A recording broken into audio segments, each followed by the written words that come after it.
This session is part 2 of a 4-part series in our Advanced Analytics section of our help tutorial.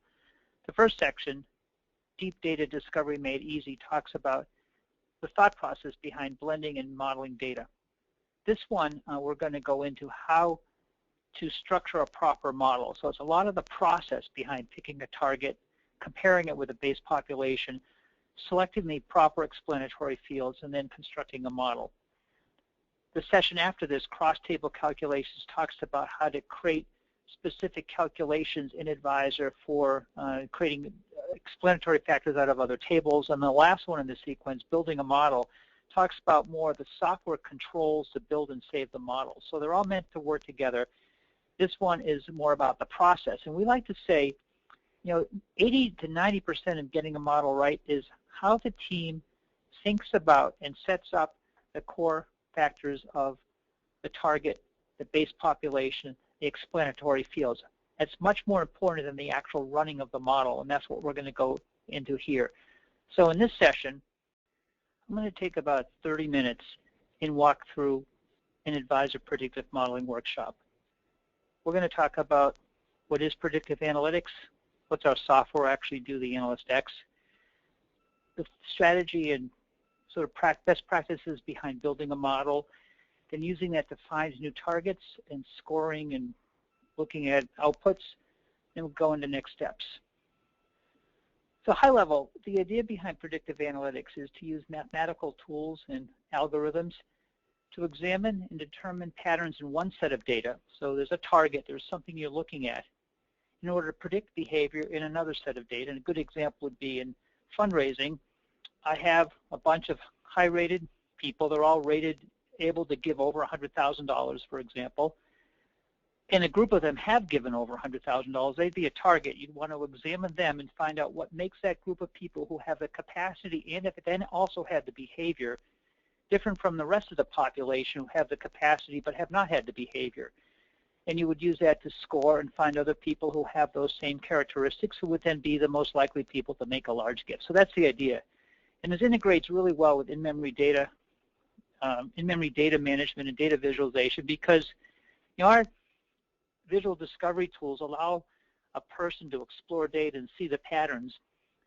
But at the end of the day, most people can only differentiate between maybe 3, 5, 10 factors. It's really hard to look at charts and pages and try to see, hey, it's bigger here, it's smaller here, and actually retain that.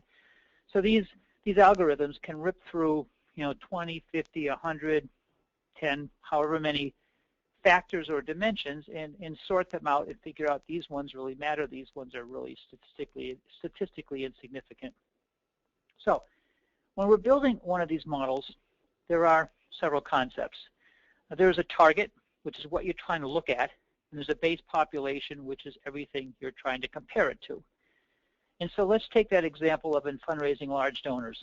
First, you really need to think through the base population. If you're trying to target people who have given a lot, you need to think through who do I want to compare them to, because you might have, say, 1 million total prospects. Everybody, people who have graduated, never made a gift, working in doing poverty relief in Africa aren't going to give, $1 million most likely. You have other people who are rated, they have a wealth screen index over $100,000. They've, been in whatever. So you know about them and they have wealth. So you need to think through, is it really right if you have a handful in the target of, say, people who have given over $100,000 to compare them to everybody? And the answer is probably no. So whenever we're doing a model, you have to think through carefully what makes up the right base population. And an Advisor, when you run the model only looks at the included data. So anything that the visual discovery term is excluded or filtered out is not included as part of the base population. So it's very easy to take a population and say, let's just filter out or exclude everybody who's not rated at $100,000. Or another model might be, let's keep the fundraising example going. We're modeling engagement. And we have alumni, we have parents, we have friends, we have faculty. They cannot all be in the same model because they don't all have the same experiences to engage. I mean, alumni can come to reunions, and you might say that undergraduate alumni are even different than graduate alumni. They've had different engagements while they were at the school and so forth. So when you're looking at engagement with a group like that, you'd probably say, I actually have to break the population apart, and let's do a base population of undergraduate alumni and create an engagement score for them. Now let's separately create another base population of parents, so let's create an engagement score for them and so forth. So that's the concept of a base population. And when we work with teams on modeling, we spend a lot of time just talking about that. Like, what is a logical group to look at? And the target is a group that is somehow differentiated, or it's one of two things. It's a subgroup that's differentiated from everybody else. You're trying to figure out why. Or it's some numeric measure you're trying to forecast. This is actually two kinds of models. But the target has to be comparable to a base population in some reasonable way. And generally, you want the number of the target, it has to be at least 25 members to be statistically relevant at all. And then it should also be at least 0.1, 0.2% of the base population. So for example, if you have 100,000 people who are rated at a certain level, that would mean a target of a couple of hundred would be fine. 100's probably thin. 1,000 is great. It's a percent. 5,000 is great. So you just got to watch the ratios there, and you don't want to be under 0.2%. I'd be really careful. Under 0.1%, it's probably not a sizable enough target relative to the base population. So you either need to think through, in that case, dropping the base population down by filtering out some group that does not have the potential to have the behavior or is highly unlikely to, or change the target. Now that being said, we often will say build a model back to the my base population, everybody rated over $100,000. My target are the people who gave. I build a model. I can now score everybody who may not, everybody, whether they're rated 100,000 or up. And I might find some extreme outliers. Maybe they're not rated. They live in a wealthy zip code. They've got a C-level job. They've done a whole bunch of other stuff. So while they weren't part of the model build, they could be part of the model score. So there's a couple of concepts here as we talk about defining the base population, the target, and then which population you actually want to score. And the other example where you have alumni, undergraduate versus alumni, graduate versus parents versus trustees and friends, you would build a model on the subgroup, and you would use the model to only score the subgroup. It would make no sense to create a model around alumni engagement and use that to score parents, because the parents could not have had many of the experiences the alumni did, and vice versa. And you'll see in our modeling tools, you can determine if you score the model on a subset of build the model, train the model on a subset of the base population, you can then choose whether to keep the scoring to that subset or to open the scoring up and score more. Very easy to do. Now the target, there's two kinds of models. One is a classification model, which is typically what we work with and what I've been talking mostly about so far. The target is a subgroup to be compared with the base population. Selected rows in the core table. So to advisor vernacular, everything that's not excluded is in the base population. So that would be, if your rated prospect group is that 100,000 people, the target might be the 1,000 who have had the behavior. So you would just select that group. So the counts chart would show selected 1,000, unselected 99,000. So the total included population is 100. There could be a bunch of other stuff excluded. A regression model is where you're targeting a field in the core table, a number. So it could be giving. So you could take a population of rated prospects, and it would figure out, the influences on the giving level, and then would create a score for everybody or a forecast of how much you'd expect them to give.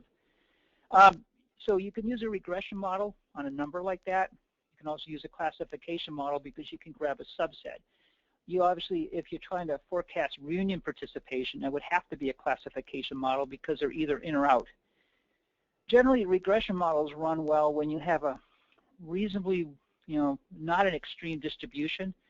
So if you looked at like lower level giving and for a fundraising organization, like for the annual fund, that would be fine.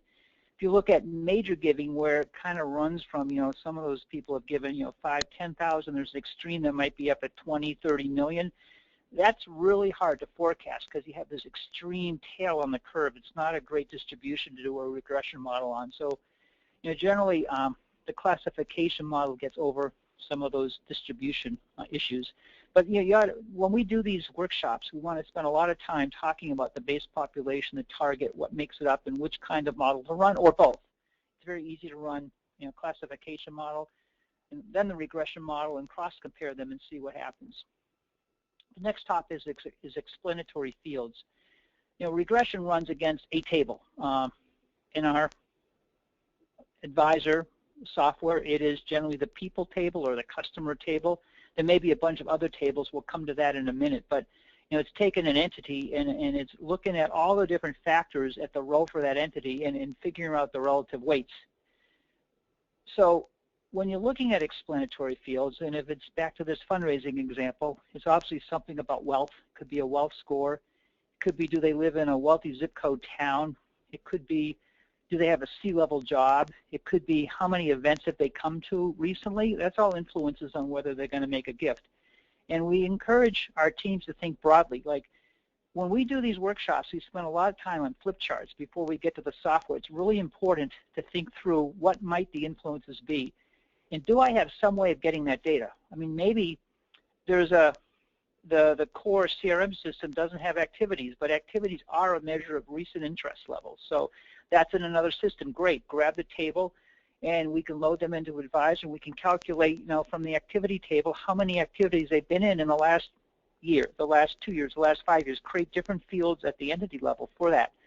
Or if you get like newsletter click-through data, one that has a tail of a lifetime of maybe 6 months or a year, how many clicks have they made on your newsletter in the last 6 months, the last year? That's another source of information. You can come in. It's easy to create a cross-table calculation and join it in. So that's sort of this explanatory fields. It's important to think broadly. Then the model does regression, where it's just using math to figure all this stuff out. And then a key principle is correlation doesn't mean it's causally related. So when we get model outputs, it's really important to actually have pre-thought this. I mean, hypotheses about what might matter. And there's all kinds of examples of this. I was in one client, and they were looking at influences on giving to financial aid. And there were a bunch of things that mattered. And one of them was in a recent reunion survey indicating an interest in philanthropy and financial aid. And that came out pretty strong. But somebody in the room said, wait a minute, we know we updated the survey based on people's behaviors. If we knew they had given to financial aid, we actually changed the survey results because we knew they were interested in financial aid. Well, all of a sudden, that field is correlated. It is actually collinear, but it's not causal. It's not a causal relationship. You have other things that can be coincidental or aligned for a variety of reasons. So you really have to think through when the model comes with an output, is this really logically related to describing why the target's different than the base population? And if it's not, take it out and rerun the model. So when you do this, you train the model, you set up the base and the target, the explanatory factors, you examine the model output, you predict and score. There's multiple field types this thing works with. There's continuous, such as gift amount, which just runs continuously. It can be integer. There's nominal things like zip codes and strings and degree titles. There are these correlation coefficients. If it's a regression, we do an R-squared. If it's a classification, we do something called the correlation coefficient, which you'll see that in a few minutes. It's how well the model worked. There's something called the p-value, which determines how many things the model looks at. A higher value it looks at more, but it'll run a lot slower. A lower value it runs a lot faster. Excluding rows from prediction or not, we just talked about that. And then there's a concept of binning the scores in different ways. You'll see that. So these are things that happen. We'll look at them in more detail as we go through this. The good news is the data prep, we do most of it for you, unlike most modeling tools. So, if you give us any number of input columns, that would be reasonable. 5,000 is a lot. 5, 50, 100, we're fine. We'll figure that out. Any response rate, so the answer or the percentage in some category could be 1% or 95%, we're fine. There's a caveat that does not have systematic risk. So like if it's event attendance and 2% of the population participated in an event, that's fine. As long as it's not 2% because you collect the data in California, but you don't collect it in New York. So everybody in New York doesn't have the data. Everybody in California does, even though the people in New York also went to events. that would be a systematic risk. It's systematically biasing a group of people, and that data should not be included. Any type of integer, we figure this thing out. You don't have to do preconditioning. Any amount of noise that does not have systematic missing values, outliers, we're fine. We deal with that. Again, if the issue is the missing values are because you don't collect the data in one place and you do in another, you can't include that field if it's any significant amount of that, because you're biasing people that shouldn't be biased. Any distribution of values, so we do a bunch of transforms and stuff like the data runs and is mostly between 0 and 100, but there's a tail that goes out to 10 million. We can figure that out and transform it so it works.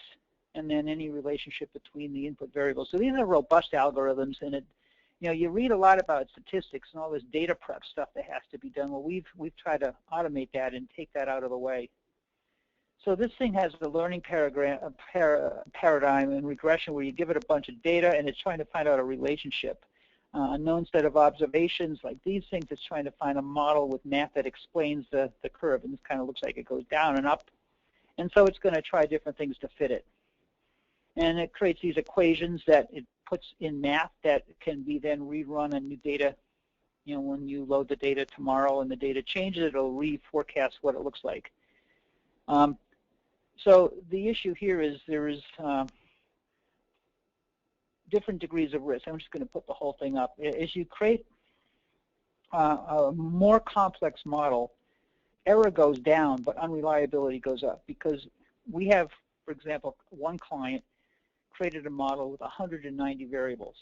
That would, create like little error because you got everything covered, but it's unreliable because there's just usually not enough members in each variable, and you have just created a degree of complexity that's just hard for people to work with. On the other hand, if you just have, a thing with 3 things, it may not have enough to explain, and so it's got a lot of errors. So the point here is this optimum point in the middle. And for us, typically we see a best model may have, if you've got 10, 15, 5, 25 factors, that's good. You don't need to create the 190 factor model, but if you got, three explanatory factors, that's probably too low. So when you build one of these things, we talk this through. You select the target in the base population. You want to visually explore it. Get hypotheses out in front. You'll see by the way we show the selection compared to the included population, even in bar charts, you'll see certain degrees have more of a skew. Certain states may have more of a skew. You'll see that come through. And then that helps you get to the list of explanatory fields. And again, this thinking outside the box. And then build the model, look at the output, discuss whether it makes sense, whether the output appears to be causal. Do these factors actually make logical sense? Take them out, iterate it. Hey, I just thought of some new factor I can get out of another table. Grab the table and bring it in. You can get lists of the model outputs, which you could use as descriptive purposes. You can then predict and score the base population and or more of the population. And you get lists of scored potential targets. So this is a iterative, a collaborative, discussion-centric process, which we recommend doing with 2 or 3 or even 4 or 5 people in a room with a bunch of flip charts and a whiteboard. This is not something that somebody sits at a computer and does by themselves, because so much of this is creating the logic and the thought process behind it with the software and the math just executing. So another question is, when should you bin variables? So the idea here is, let's look at it. There's a couple of ways. Too many categorical fields or nonlinear numeric fields, where we have an example on the next page. So 2 examples here where you need to do something with the variables before you put them in as an explanatory factor. So suppose this is too many categories, not enough entities. You need 25 or more members per category to be statistically relevant. So the issue here is we've had people try to model on U.S. cities, and there are, in the U.S., say you have this 100,000 entities in your base population. There's like 19,000 U.S. cities. There's too many categories. You can't, on an average, you're going to get, if it was evenly distributed, 5 people per city, and some of these things are going to have less, some more. So the question here, what happens is, what's the influence? It's not necessarily the city. Is it the wealth? And then what if 5 people were in Greenwich, Connecticut, and Weston, Mass, and Lake Forest, Illinois, but there's only a donor in Greenwich. So then West and Lake Forest get downrated even though they had the same influence as Greenwich. So that's the problem. I mean, you look at these cities or towns are all wealthy towns. If the issue is living in a wealthy town, they should all be rated the same. If you model them independently and separately, the one with the donor is going to get weighted high and everything else gets weighted low, and that's just wrong. So we would say, forget trying to, there's a couple indicators here that this is bad. The ratio of entities to cities and this issue. So why don't we bin the community by wealth level, and then they're all going to be in the same bucket. You can bin by zip code, maybe the 5, 10, or 15 wealth levels. And there's, for example, Forbes has a list of wealthy zips, and it's the 500 most wealthy zips. And it would bin all of these. You've been maybe 1 to 100, the 1 to the 100th most wealthy city, maybe 100 to 300, and 300 to 500, and not in the 500. You'd have like a handful of groups. That would work great and would get out of this problem. And we recognize this, so we disallow fields with over 500 categories. If you actually gave Advisor Analyst X the cities table, it would say, can't do it, too many categories. And the issue is this, and we're trying to force people to think through binning in more reasonable ways. There's times when you might have 100 categories, and maybe it's if it's a higher education institution, it's classes, and you want to see, do certain classes have an influence, certain professors, and it's at that level. That's fine, but just make sure you've got enough members per category to be statistically relevant. 25 plus non-systematic, it becomes non-systematic random risk is fine. Under that, it's not enough to waive that out. The other one is nonlinear numeric fields. So you want to capture let's look at this. So here's an example of where no binning, customer age by value. Just looking at this, this is not linear. You've got a group from 18 to 28, another group from 29 to 39, and another group from 40 to 45. If you try to model this, it's going to try to create some equation that does something. You're better off saying those are 3 distinct subgroups, put them in 3 bins. And it's very easy in Advisor and the expression builder to create these bins. And you can try it. I mean, you can put the bins in and put the individual ages in and see how it works. So that's an example of nonlinear numeric fields. You want to capture the nonlinear behavior, minimizes the impact of outliers, removes noise. And it's also more explainable. It's easier to describe the middle-aged group than some log transform of age with some square root on it or something. That's what the math's going to do if you don't bin them. And it's speed. The predictive algorithms get faster as the number of distinct values decreases. So you've thrown in fields with 100, 200, 400, we won't let you go over 500 categories. It's going to slow the whole thing down, and you're going to sit there and wait for it when you're actually getting a less good model than if you thought it through ahead of time and binned it. So the bidding strategy is non-leave each distinct value or standardized group according to preset ranges. And we talked about this. So what to do with dates is the next topic. Rarely is the date something that should be used as an explanatory factor by itself without some kind of transformation. And we disallow this. We disallow using a raw date as an explanatory factor. Does April 15th, 2015 really make a difference versus May 14th, 2015? There could be a huge number of individual dates, and by themselves, they don't capture cyclicality. They don't capture timing of specific promotions or other things that are going on. So you want to really think about the influence. And in Advisor, you can parse the dates into month of the year, January through December, and in each, 2015, all the Januaries go together, all the Februaries go together. Now you've got a cyclicality seasonal factor. You can create age out of it, the number of months from the current date. How old is this thing? How old from this event? Timing around events that may have happened and have influence. So there's a lot you can do with dates, and it requires is pre-thinking about what really influence or do we think there might be. If a factor comes out with a strong influence in the first model run, then as a second step, think about lagging that factor based on date. So this might be, if you're looking at a first run simple model of influences on, back to the example, the 100,000 plus rated prospects who gave 100,000, and activity participation makes a difference. And you're looking at just activity participation in the 5 years from today. Well, in reality, it has a strong influence, but that's time dependent. I mean, you'd actually like to maybe do a second step.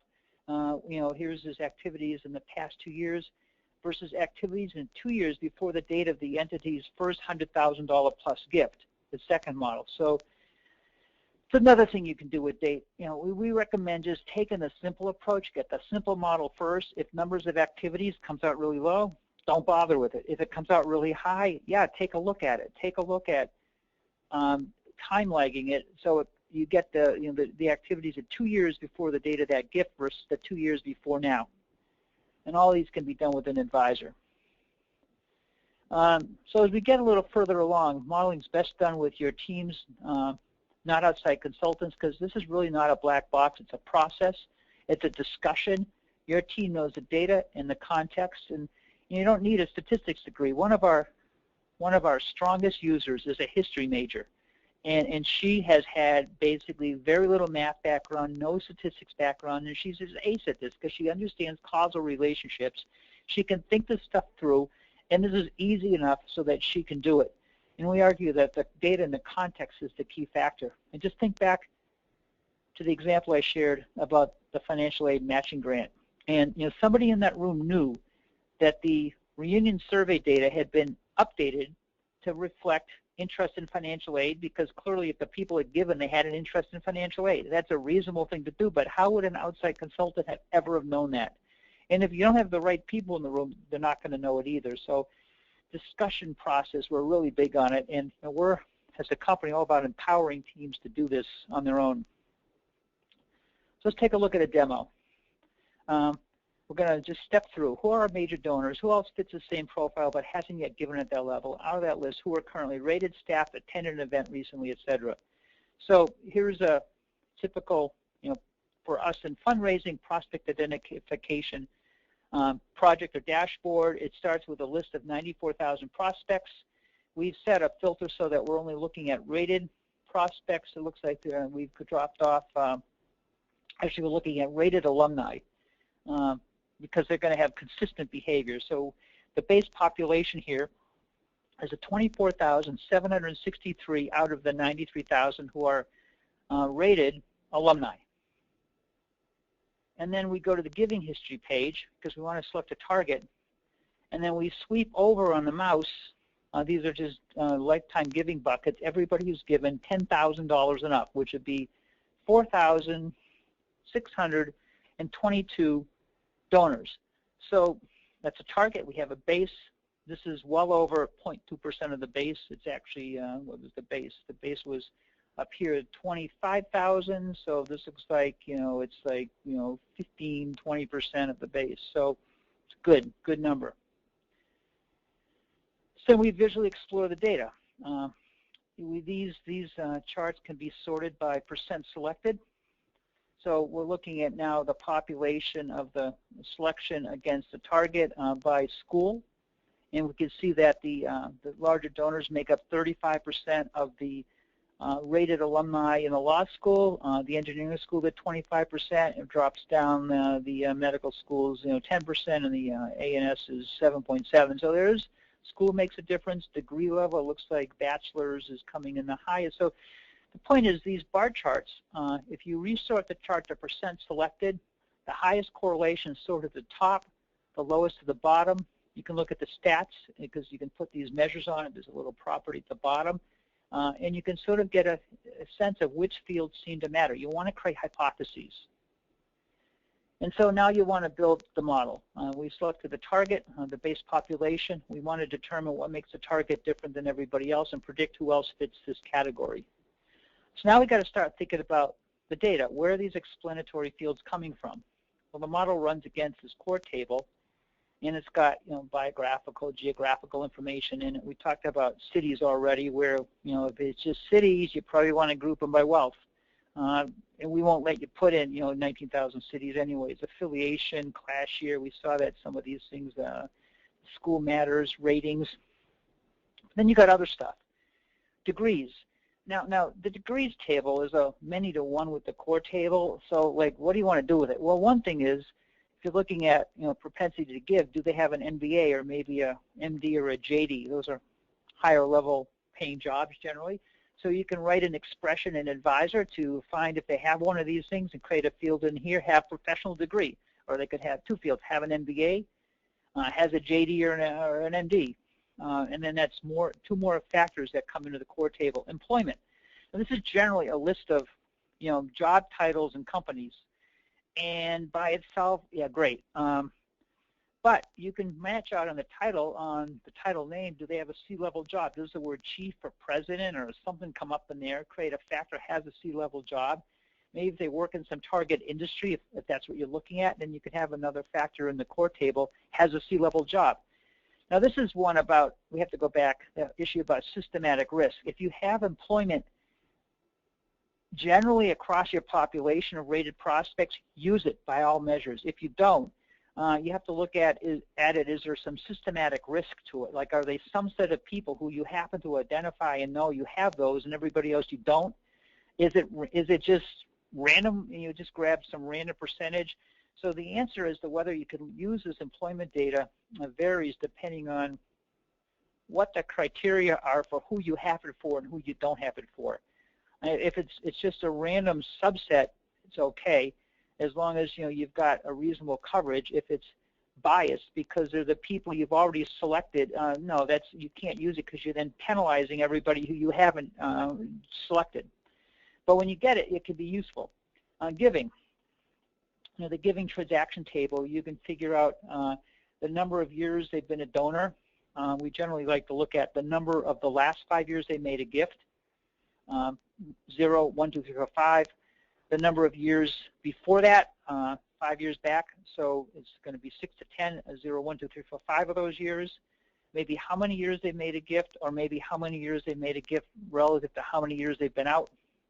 The maximum gift size maybe depends what you're looking at, and so forth. And the events, you want to look at the number of events attended in some period of time, generally like the last, depends what these events are.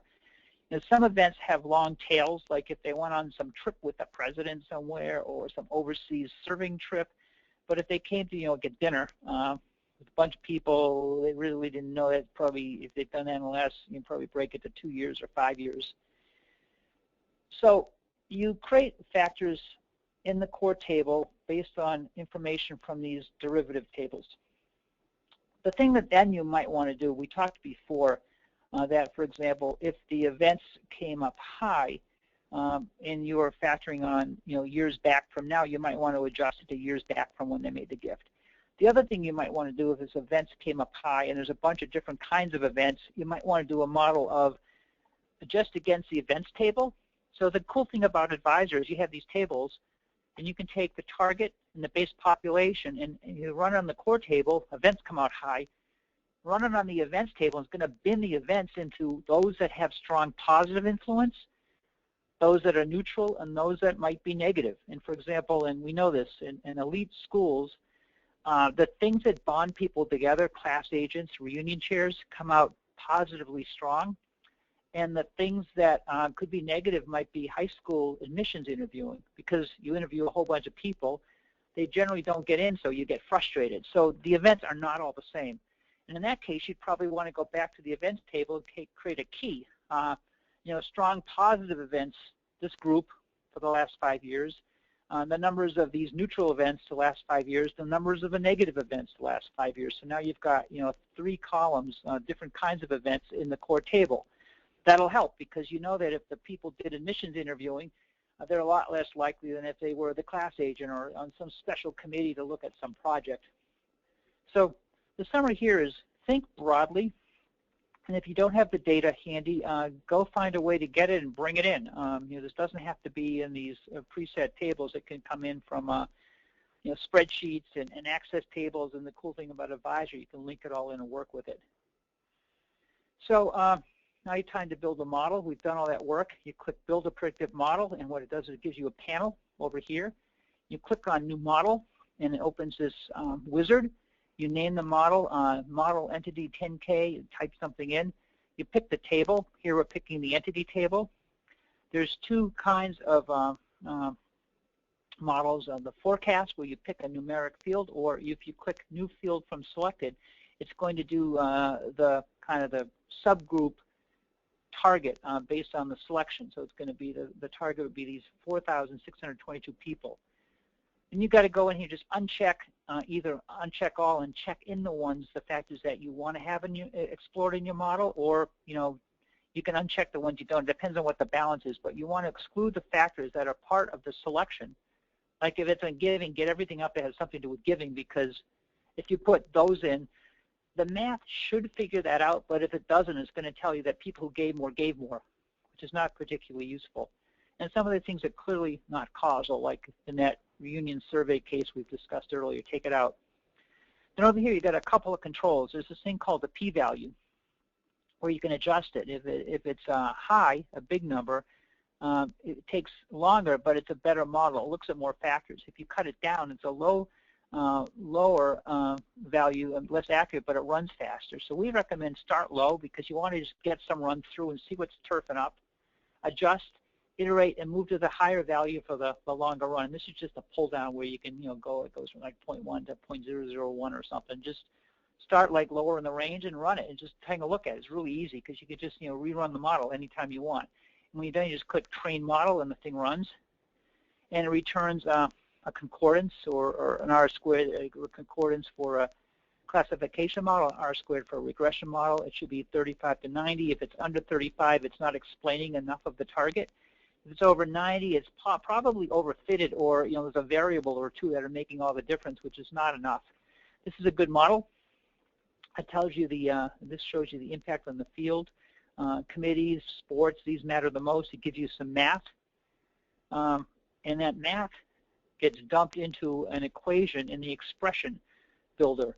So you can go to the project workshop, accessible from the task view. The task view can be opened from the top view menu, and then in here you're going to find the expression, and they're labeled score model entity or predict, or I think it's predict bin model entity. So you'll see that these new fields get stuck in the table, and here's the math that it created.